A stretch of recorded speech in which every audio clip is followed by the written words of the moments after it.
Welcome to the Bold Goal Crusher podcast. For anyone looking to stop letting life get in the way and start crushing bold goals. I'm your host, Sarah Mayer, and I'm thrilled to navigate this journey with you because it's time to start boldly achieving without working double time. So let's dive in. Hello, Bold Goal Crushers. Today is one of my favorite episodes. It's a book club episode. And in this episode, we are reviewing the book, The Happy Inbox by Maura Neville Thomas. So if you haven't jumped into this book, it's okay. The purpose of these book club episodes is to do a summary. And I always love the books that are produced by Ignite Reads. They're designed to be a 1-hour read. I will tell you this book, for me, was not a 1-hour read because there were a lot of actions that I needed to do to go along with the book. And we talk all about goals and how to get things done and crush everything that gets in our way. And many times what's getting in our way is email.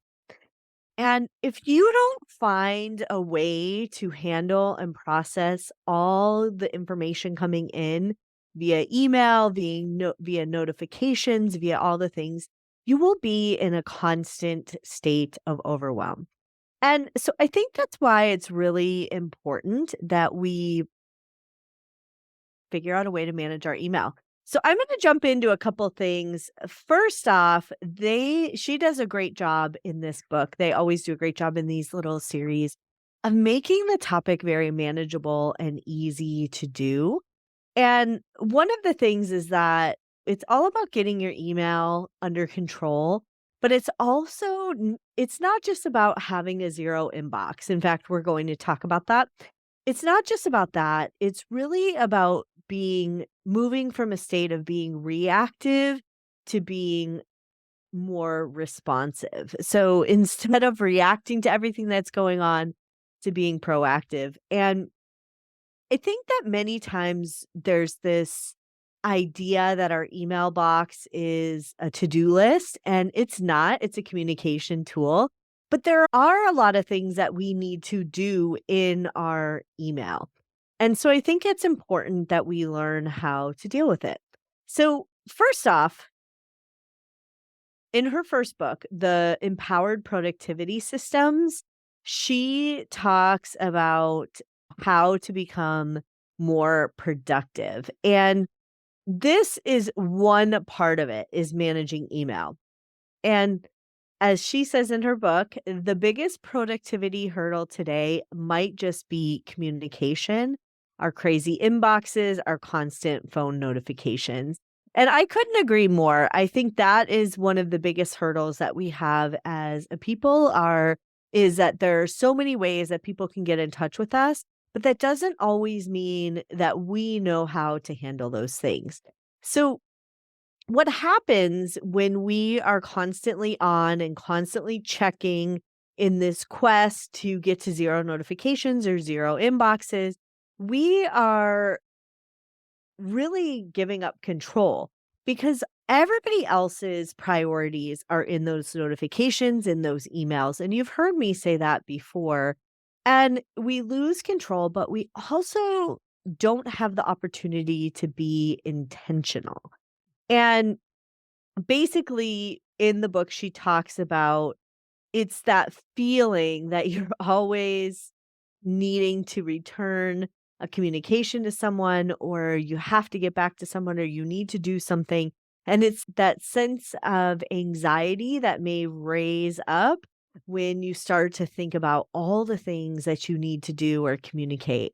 And in reality, there's only so much time in the day. And so when we put these things off and we let them clog up our head, or we don't have a way to effectively process all the information coming at us, that's what leads to overwhelm, eventually burnout, and just this feeling of no control. And for some people, some true anxiety and maybe even retreat because they might not even want to deal with it.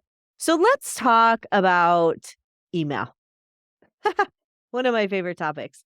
So it hits us at all fronts. So too many of the messages that we get are like really unimportant. And sometimes those unimportant messages steal our time and steal our focus. And then email is always constant. It continues to keep coming. So you could have a zero inbox right now. And then in 5 minutes, you will not have a zero inbox. So it's the hurdle of always trying to get to zero. Now, I will tell you, zero may not be the goal for you, and that's okay. And email frequently takes on putting tasks that are other people's priorities in front of you. So you end up dealing with that first. So, first of all, let's just start off by reminding you that email is an inbox for receiving emails. It is not a to-do list. It is a communication tool. It is not for your inbox is not for storing email. And that's where many of us go wrong. We store our emails in the inbox, or we scroll through them and read through them, but we don't actually manage them. So, this is what it's like when you store your inbox. So, you read the message as it came in, or you scrolled through it. You may have identified you don't want to deal with that email, but you didn't delete it. You just left it in there. And then, if it doesn't require a reply, you might have just left it in your inbox. And then you skipped and skimmed it. And so, if that's how you're dealing with your email, if it's just all different things in there, you likely feel overwhelmed. And I love in the book, she says, there's a better way. And the first step is recognizing that storing all the messages in your inbox, read, unread, not requiring action, maybe requiring action, and definitely requiring action, is a big part of the problem. So that's the big one.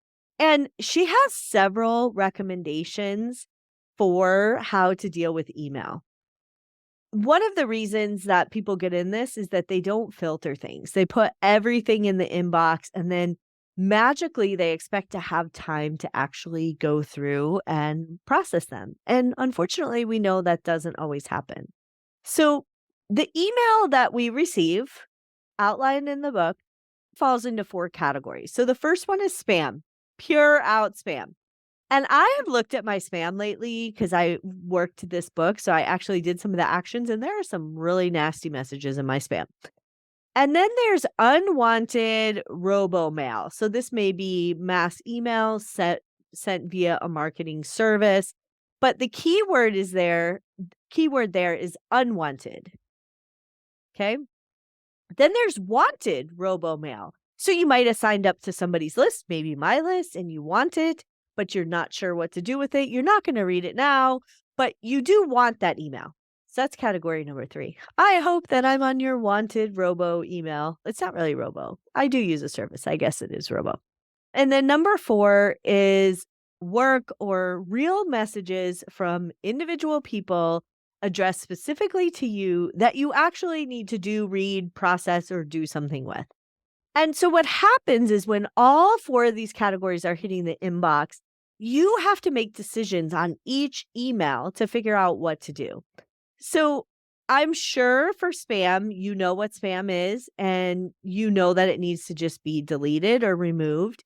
And there's several ways that you can do this. So marking things as spam is really helpful. Unsubscribing to those is also really helpful. Blocking those senders is helpful because the goal here is to stop getting the stuff that's cluttering your email box. It's if you went to the beach and you were like sitting on the beach and you're like, I need to find the seashell. I don't know where it is. You're sifting through all this stuff to get to the actual prize. And while the shell may come to the top, you still have a lot of sifting to do. And it takes time. And then by the time you find the shell, you might not be as excited. Now, unwanted robo-mail, these are marketing messages, and maybe they are things that you signed up for or didn't sign up for, but you don't want them anymore. So technically, reputable companies shouldn't send you marketing messages without permission, but sometimes you end up on a list somehow, or you bought something and you end up on a list.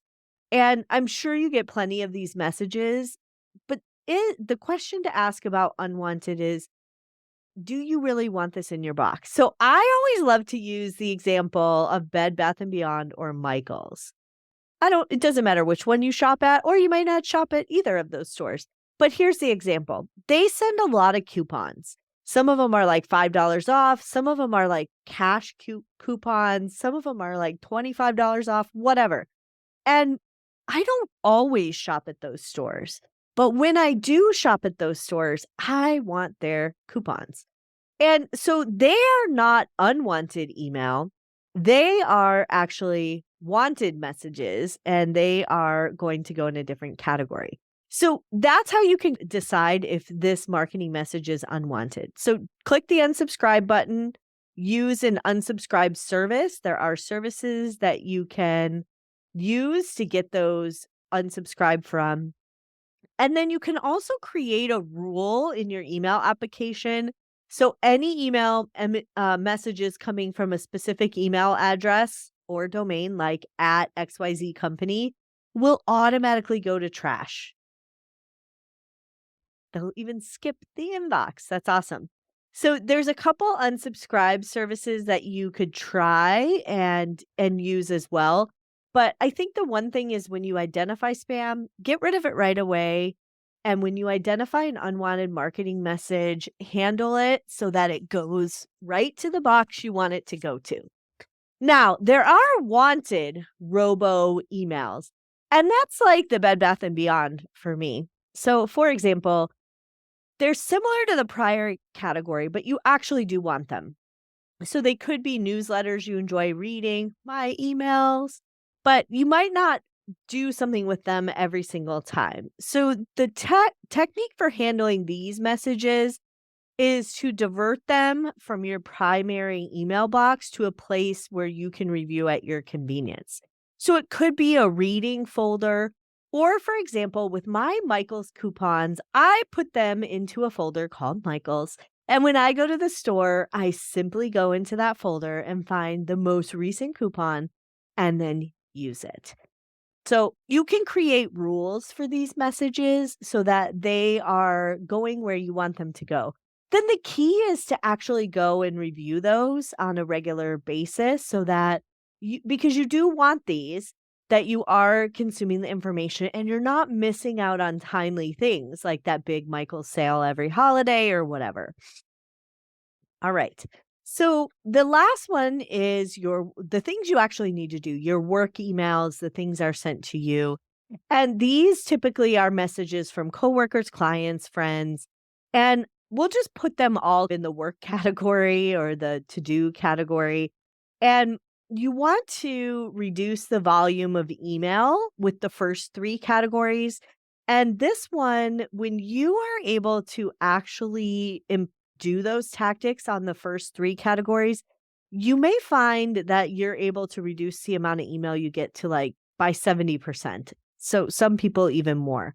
So the reason that you may get buried in your email is because you try and manage your email around stuff. Like, oh, I'll check my email when I have a little break. I'll check my email at the beginning of the day before my first meeting. And the fact is, email really is the work that takes time, and you need to figure out how to actually work those emails. So your email's full of actions you need to take. Now, not everything you have to do comes from email. And so that's why we want to remember that your email is not a to-do list. You need a place to capture what you need to do. Otherwise, you'll have to-dos on Post-it notes on your wall, to-dos in your email, to-dos on your notes pad on your phone, to-dos in a planner, and that's not an effective way to work. So it's if everybody was trying to at a restaurant dine at the same at different tables, and they're all eating different food, and some of the food isn't even on the menu and you're trying to serve it. So it's really hard to keep track of. So The empowered productivity system helps you manage your actions with your email. So let's talk about a couple things. You do obviously have a responsibility to respond to the stuff that's in your email. If it's work related, friend related, you need to get back to people. We all know that. But there's a difference between being reactive and being responsive. So some people think that they need to respond right away. I need to respond right away. And the reality is that email is not a synchronous communication tool. It's not like you're going having a conversation with somebody. And so I think it's really important to remember that because people don't expect to get a response like right away. If they wanted a response right away, they probably actually would call you. I know that's ancient, but so the things that you really shouldn't do with email is that making emails like responding so quickly. It actually, I'll tell you a little story. When I used to work at a place and I had a girl who would respond all the time, 24 almost 24 hours a day. In the middle of the night, she would respond. And so people started going to her because they knew they could get a response very quickly and they bypass other people. And she was getting really frustrated. Why do people always come to me? How come they don't go to their person? All this stuff. And the reason was she was so responsive. But people also thought she didn't have a life, and she really didn't have a life because she was always responding. So you don't need to always respond. So here are a couple tips from the book that they suggest you don't do. So the first one is marking emails that require action as unread or with a flag so that you come back to it later. It's really not efficient to read emails more than once. So don't do that. The other one is assigning categories to the messages in your box. It takes a lot of time. You don't need to do that. The other one is leaving your email open and visible so each new message calls your attention, or having notifications where it like dings when you get an email. I wear a Fitbit. Some people wear a smartwatch and they'll get their emails on their watch. So distracting, takes you out of focus. And the problem with these things is they make it necessary for you to check your task list, your inbox, to get the full picture of everything that's going on. And it causes you to read it, clog it in your head, and then constantly worry about whether you did that or got back to that person or not. So here's how you might review with email. If you are checking your email on a regular basis during the day or constantly, it's going to be hard to break that habit. And so only you can really decide how to do it. But reviewing your email over and rereading everything is inefficient. You really should set aside time to review your email, not doing it while you're doing certain tasks. So set some time to work, but don't be in your email going back and forth. Have you ever had this happen to you where you're like working on something and you're like, oh, that's in my email? Here's where you get tricked. And then you go in your email and you're like, oh, Michael's is having a sale. Oh, Bob needs this report. Oh, I got this newsletter from this person. And you still haven't found what you went to your email for. So that's why we shouldn't store things in our email. You can use a system like I use Asana to take things out of your email, but working and it being in your email is not effective. So if you actually set times to deal with your email, that's a great way. And then you can remove the temptation to get in your inbox by simply closing it when you're working. All right. The next tip is don't get stuck in review mode. Review mode should be part of how you handle email, but it can't be the only thing you do. If you never go back and act on those messages, you've lost thousands of hours in the black hole. So here's a tip from the book, and I'll share my tip as well. So her tip is processing email done for now.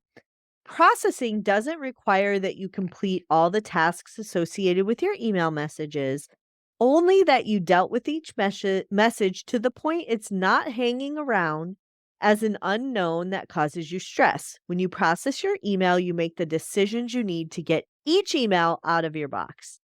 And I love that. That's a great way done for now.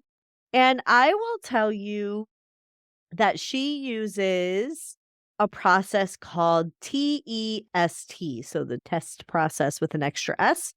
And here's her overview: take immediate action on the email, empower others and yourself, so maybe delegate, suspend it to your task list to take the action later, store it for future reference, or trash it. And so for every email, you would put it through that process. Is this something I need to take future action? Add it to my to-do list. Is this something that I can empower others by delegation? Delegate it. Is this something I need to store for future reference? Store it. Is it something I can just trash? Trash it. And so it's about taking that immediate action on the email or doing something with it or putting it to somewhere else so that you can capture when you need to do it.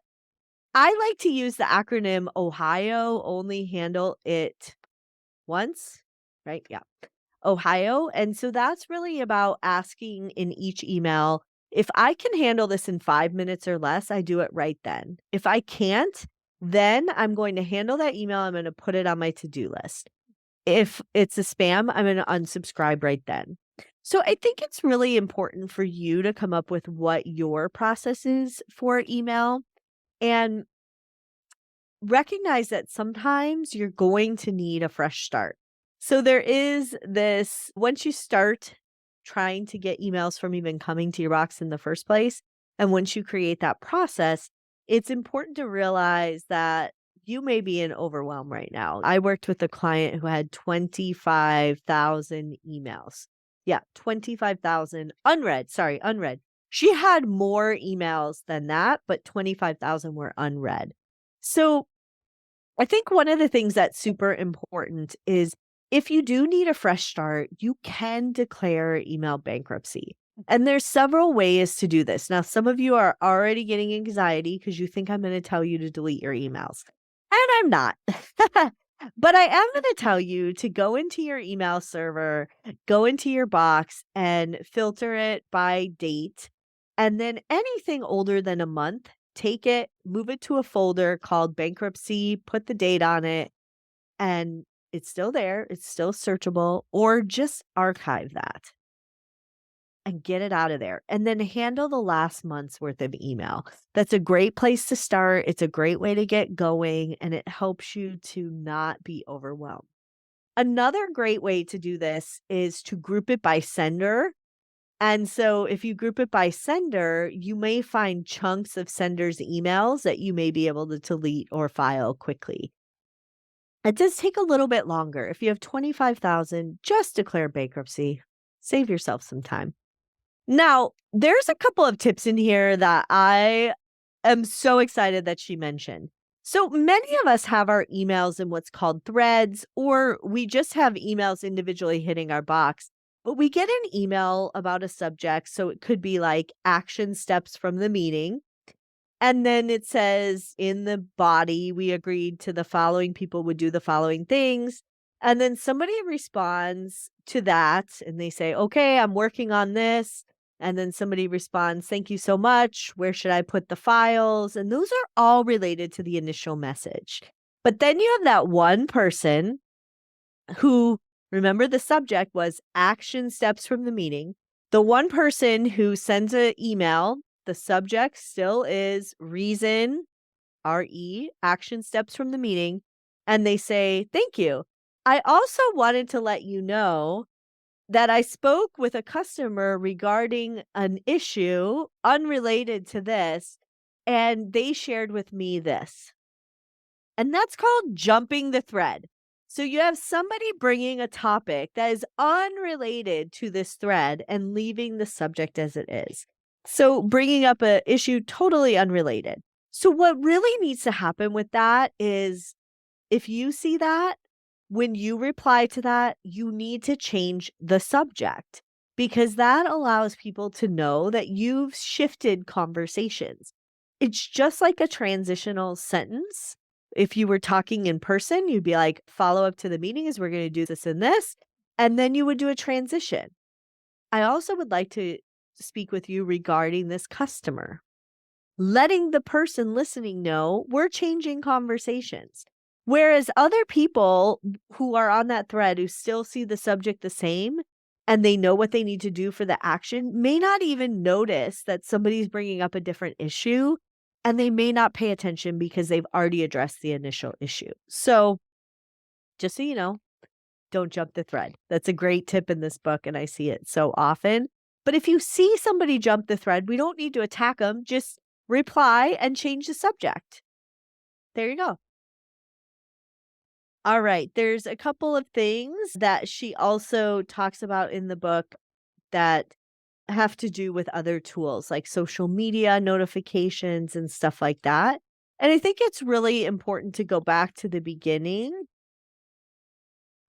Great book, by the way. Definitely read it. I think it's important to go back to the beginning and remember that email is not a is a communication tool. It's not a to-do list. So you need to find a way to handle all your incoming to-dos. You If you're watching on YouTube, you probably see here I have my planner right here and I have my list. And that's where I take things from my email, I put it on my list. I also use Asana because I have a team and we have a lot of stuff going on. And so I will take things from email and put them into Asana. And that's where I put shared files, links, comments, thoughts, and everything like that. And that's a great way to capture the things that are hitting my email box.